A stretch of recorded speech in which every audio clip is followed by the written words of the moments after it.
mother in Indiana had claimed that she and her 3 children were all stalked and tormented by shadowy figures in their house, along with swarms of black flies. And then there were the talk of demons, possessions, and all of the creepy and evil stuff from places like the Amityville Horror House and films like The Exorcist.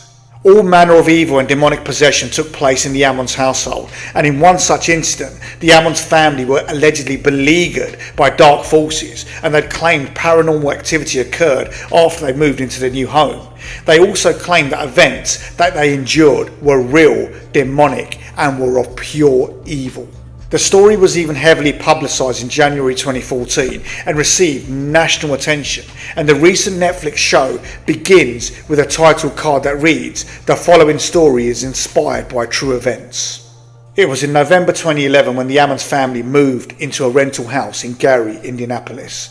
The family consisted of Latoya Ammons and her 3 children, aged 7, 9 and 12. And then there was Latoya's mother, Rosa Campbell, too, who also moved in with them. No sooner had they moved in when almost immediately things took a turn for the worse, and the evil entities had just found their new quarry to play with.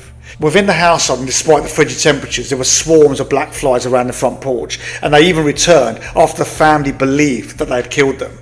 Then the family would hear footsteps climbing up the basement stairs, the creak of the door between the basement and the kitchen opening by itself, but yet there was no one there. On one night, Rosa Campbell awoke to what she described was a shadowy figure of a man who was pacing up and down the living room, and she witnessed large wet boot prints when she got up to further investigate. Then one of the boys locked his hands around the other brother's throat with a strong and vice-like grip, and he just wouldn't let go until Latoya prized his hands open.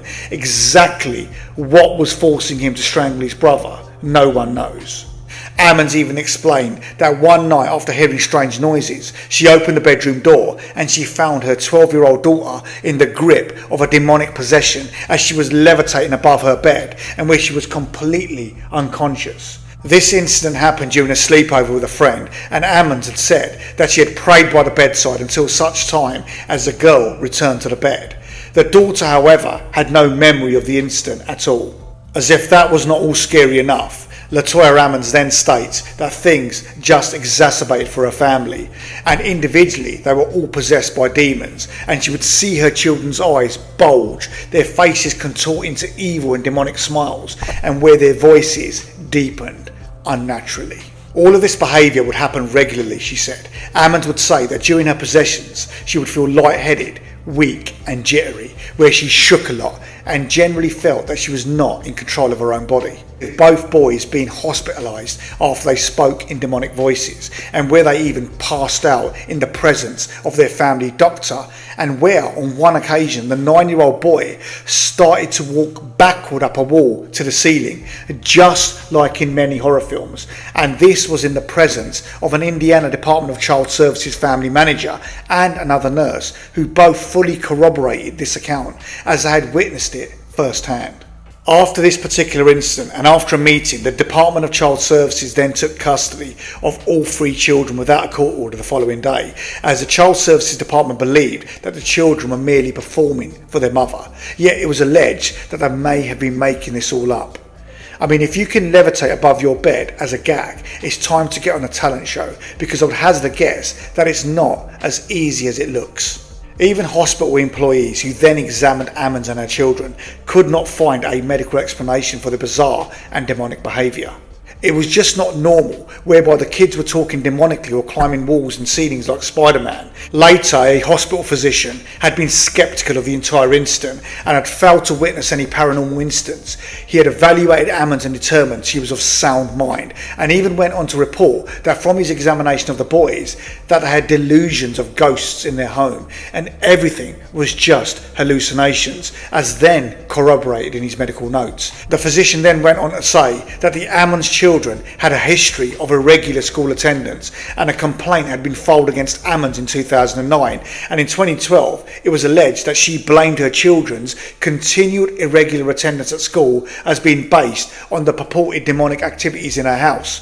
so they were just not believed. Then there was Joe Nickel, who was an investigator, who stated that the photo published by the Indianapolis Star of a shadowy figure at the house and was captioned "photo by Hammond police" was not an official photo when taken by the Hammond police authorities.